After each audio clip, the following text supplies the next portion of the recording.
Are your customer acquisition costs too high? Lifetime values too low? Are you uncertain if your communication strategies are helping or hurting the efficiency and effectiveness of your marketing efforts? Welcome to the Continuous Revenue Marketer podcast, where the most influential marketers in the world are sharing their insights and lessons on the critical topics they and their chief executives must address daily. How to drive consistent business growth by delivering more revenues through profitable acquisition and customer lifetime value maximization strategies. What you will hear today by listening to this podcast are the actual strategies and tactics our marketing experts are using to achieve these critical missions. Hi, I'm Russell Kern, CEO and founder of Kern and Omnicom Agency, and I'm joined with my co-host and producer, Elliot Dennis. And today I'm really excited to welcome what I would call a friend and a colleague and someone I have the highest respect for, Mr. John Wells, the US president of the RAPP network. And John, it is an absolute pleasure to have you here with us today. So thank you so much. Thank you for having me. It's an honor to be here. And yes, we have known each other for quite a long time. And a friend is an understatement in my view. So yeah, appreciate the intro. We have good laughs. Given your expertise as the US president and your long career in marketing, would you just give a quick overview of your journey?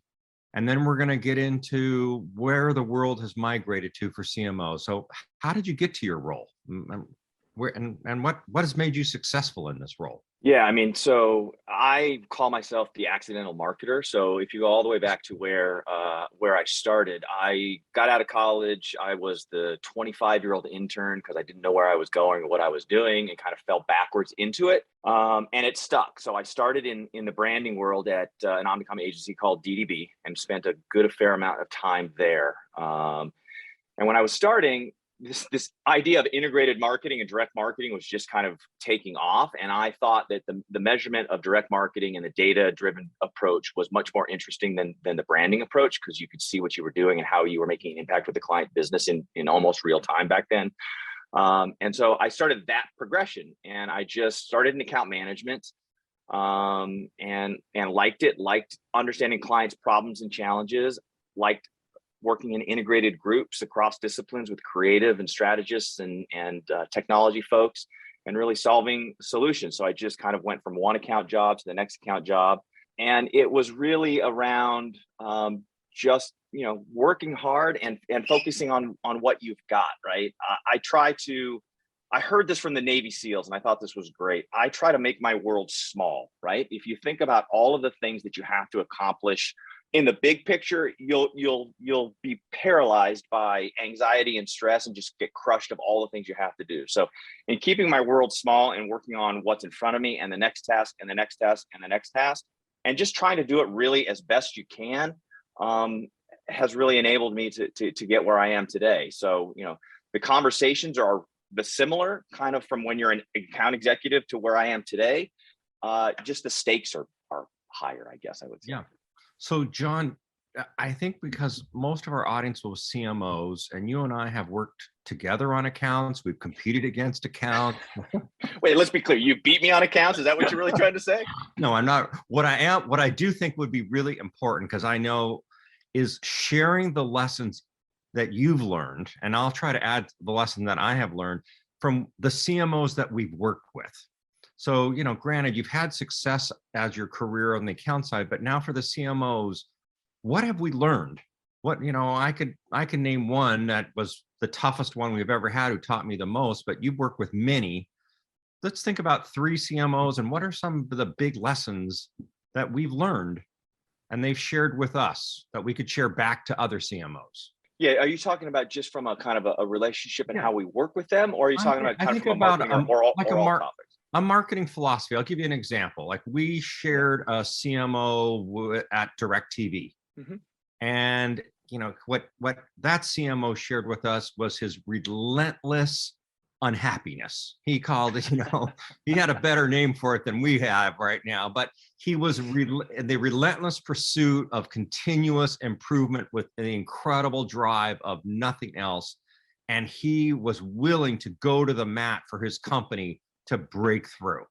Right. And his passion and direction raised us as agencies for him to levels of work because he was so authentic and passionate. And it's like, wow, you really taught me a lot. So think a lesson like that. I have another one, but let me flip it over to you. Yeah, I mean, I think I'll answer that in two ways. One is, and that's great context, is in the CMOs that I have worked with, there's no right way to do it. I have worked with several CMOs and they all have a very different approach. So I know that CMO that you're talking about and have experience in that and can get where you're going. So what I mean by that is one of the CMOs that we work with today really drives his business through his people, and not only through his people, but how his people are relating to the agencies that he's working with. So he believes that if he has got the right configuration of people, he is helping his people in regards of their personal and their professional lives, and he's hired the right folks, that they will then do what's in the best interest of the business. So if he's got a clear mission for the business and a clear understanding of what they're trying to achieve, he runs it through the people.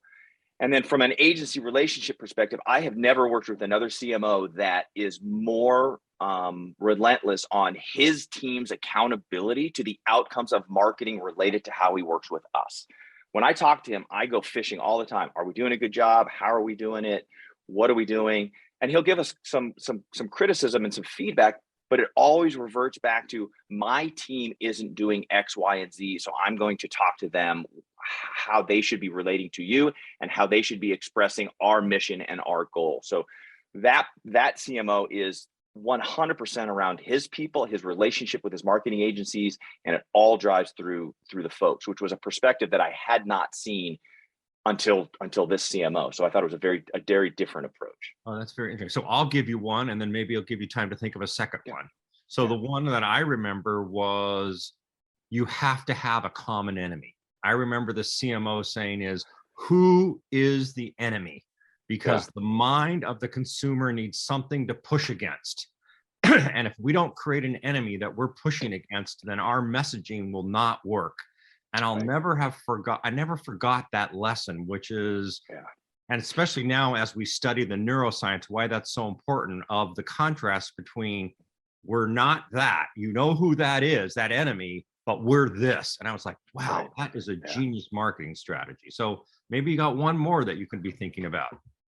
Yeah, I do. And thank you for that, because that really spurred some thoughts. There was a long-term client of ours that we work with and still work with today. And on that same vein, in terms of not necessarily a common enemy, they kind of have a different tactic, but it spurred my thoughts, which is, the CMO said to me, we are never going to be first to market. We're always going to be second, but we're going to do it better than anybody else. Wow. So they innovate and they do things like that, and they're not afraid of innovating, but they do take a little bit of a step back and say, okay, let's work off some of the failures of others or see what others are doing.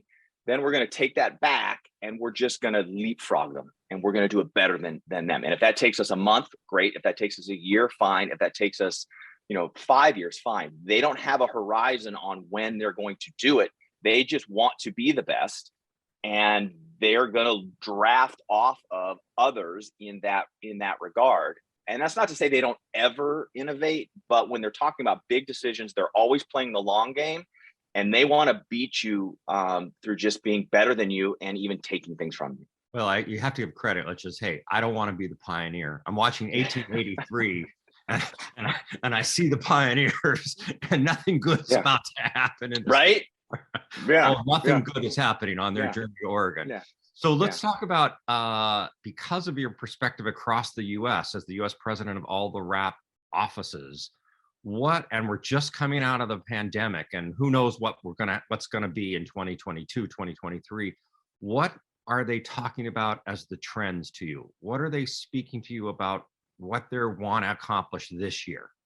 What are you hearing from the world, from the US, in the US, of marketers? Yeah, I mean, I think what they're trying to accomplish, and it's going to sound a little cliche. I'll answer that in two parts. One is, one of the biggest themes that I am seeing across, and it probably won't become a surprise, is the talent issue. So we on the agency side are always worried about talent.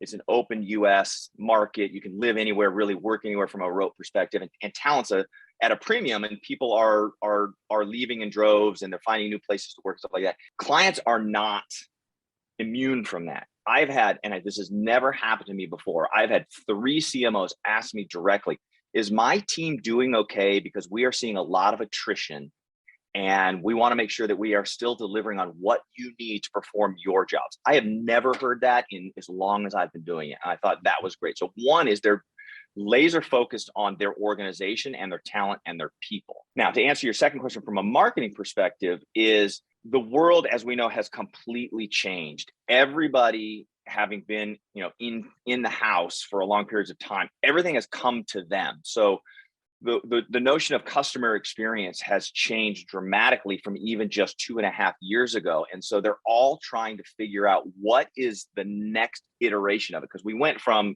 you've been around long enough, to a completely physical world, to getting into more digital, and then to this balanced physical digital world. And then COVID has accelerated to just more and more of a digital world.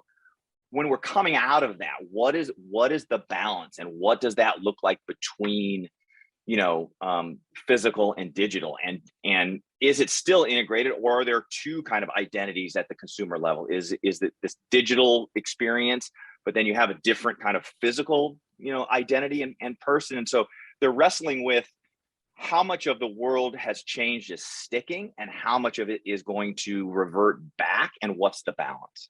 Yeah, I think that's very so. I sense that the human, because we approach it from the neuroscience perspective, will want the physical experiences. We all love Disneyland. We all love getting out. We all love shopping for its experience. But that retail location, as they projected, might not be the inventory location, Right. or it might be just a room. So yeah, it's going to be and look at how different the car industry is in Yes. terms of we're selling direct, DTC. Who would have thought the auto industry is build it, we'll ship it to you. Right. I mean, what a Right. world that is. Hey, Yep. drive it wherever you want, and then we're shipping it to you. There's a Yep. lot, so much. And of course, in banking, it's I'm not going to physical. Are you kidding me? I'm going to do it all digital. It's really interesting. Yep. Elliot, maybe you want to now have John delve into personalized marketing at scale and his views of that as it relates to CRM. What's new about it? Let me throw that over to you, Elliot. Yeah, thanks, Russell.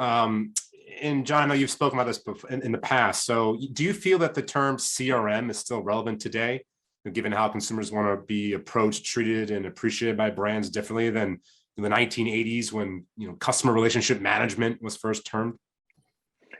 I do. I think it's even more relevant today. And quite frankly, whatever you call it, I think it's just, it's now, to me, it's just what marketing is. I mean, it's just pervasive. It's everywhere. If you're not thinking about personalized marketing at scale and CRM in everything you're doing, then you're not going to win, or you're not going to succeed. I think it's interesting you brought up kind of the past. I think CRM has some baggage today, just because of the kind of the way, it used to be below the line. It wasn't sexy. It was confused with sales. Is it a platform? Is it a strategy? Is it a methodology? And then it came into its glory age, so to speak. And now I think it just is. And, I'm not disparaging the value of brand. Brand is exceptionally important, and it makes kind of the sales process easier, knowing a known, recognized brand for what you stand for. But every experience that you have with a consumer has to have some type of value in both directions. Like, why am I talking to this brand, and what is the brand getting out of the consumer, to kind of build that relationship, so to speak, longer term. So it absolutely is relevant, and probably more relevant today than it was, last year or 10 years ago. Yeah, and as we've worked together as two agencies, and you've spoken on this, and so have we on this podcast, personalization at scale. So, what do you feel is the big news from your perspective on personalization at scale, and how that's going to drive all these consumer experiences moving forward? Yeah, I mean, I think it comes in a couple different phases. One is, which hasn't gone away, is how are we using people's data? Like, I think the definition of privacy has changed over time, and people expect personalization at scale, and they expect to have those relevant experiences, but just making sure that you're doing it in a proper and meaningful way. And there's some data challenges that are coming up with the deprecation of cookies and things like that. But if you're not managing the expectations of consumers and delivering what they're giving you, you're doing them a disservice, and you're doing yourself a disservice. And I think the technology has gotten to a place where we've kind of crossed over that content gap, and the automation allows us to truly talk to people in a personalized way at scale.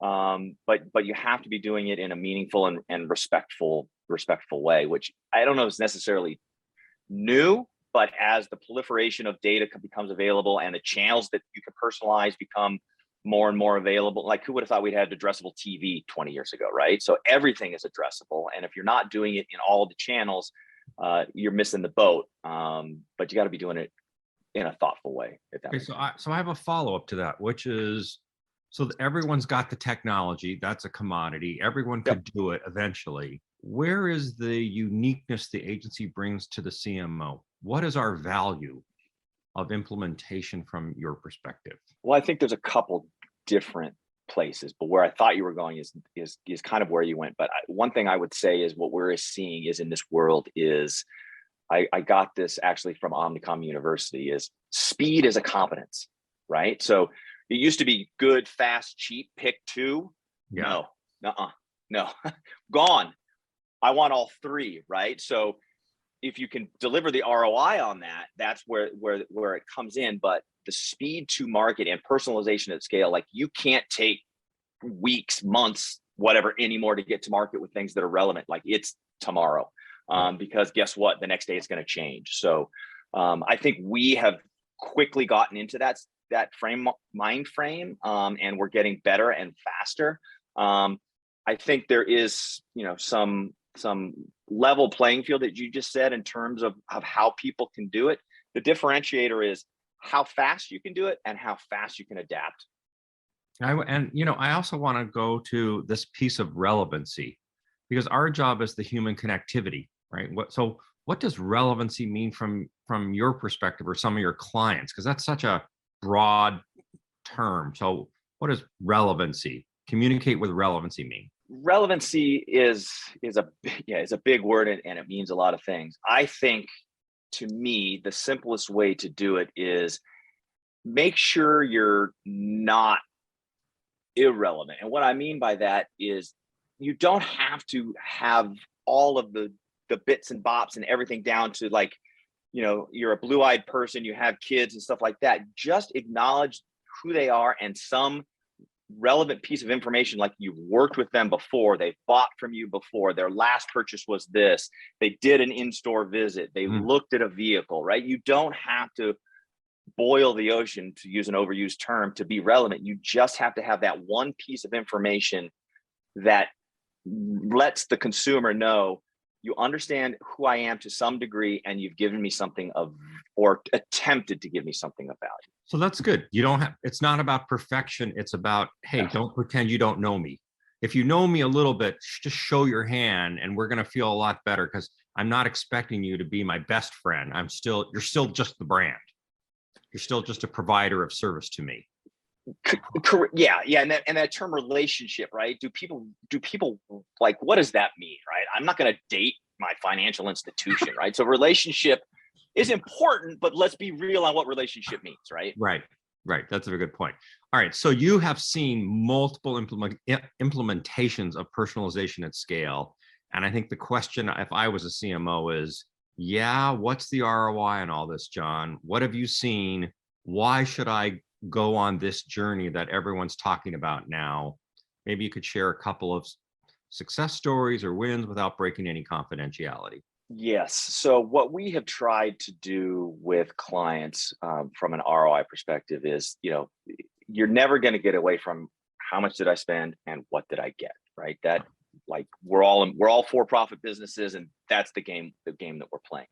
What we have tried to do is align CMOs to enterprise-wide metrics that are then supported by kind of the smaller metrics. And what I mean by that is, if you're looking at channel metrics, right, we're never going to get away from open rate, click-through rate. We're never going to get rid of conversion rate. We're never going to get rid of all of those day-to-day metrics that are so important.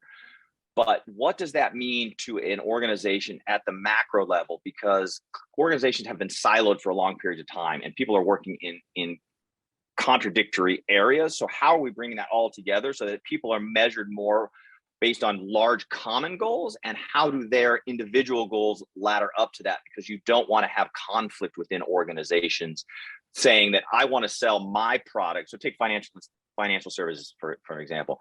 Someone is in the market for a loan. There are different loans that they can get.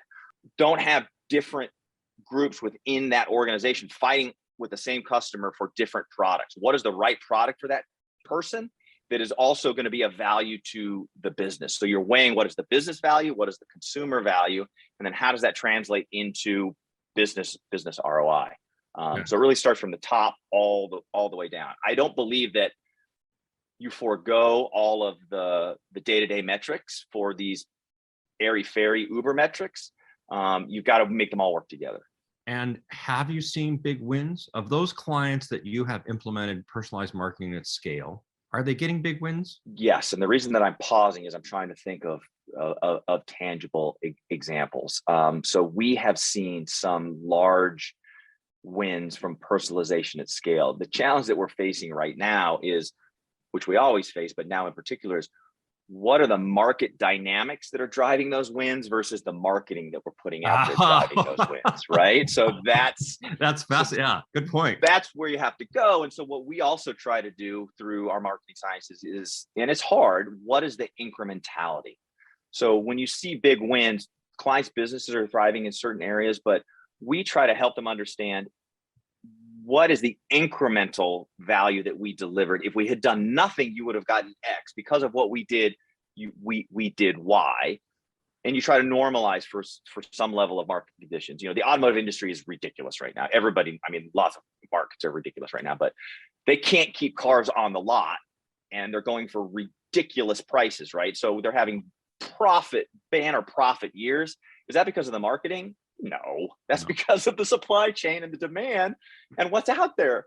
But if we can say that we drove incremental in this crazy world, that's the value. And those to me are quote unquote big wins.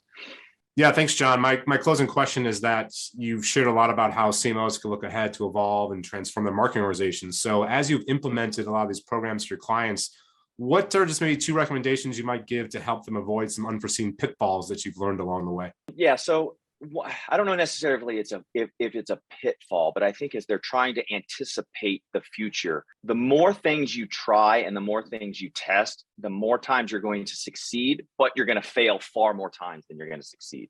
So if CMOs have the expectation that I'm going to work with my marketing agency or I'm going to do these interesting things and I'm going to try 10 and I'm going to get success with 7, you're kidding yourself, right? A Hall of Fame baseball player batted 300. If we had 3 out of 10 wins that had a big marketing impact, I would call that a success. So plan for more failures than successes, I would suggest, as you're looking for the future.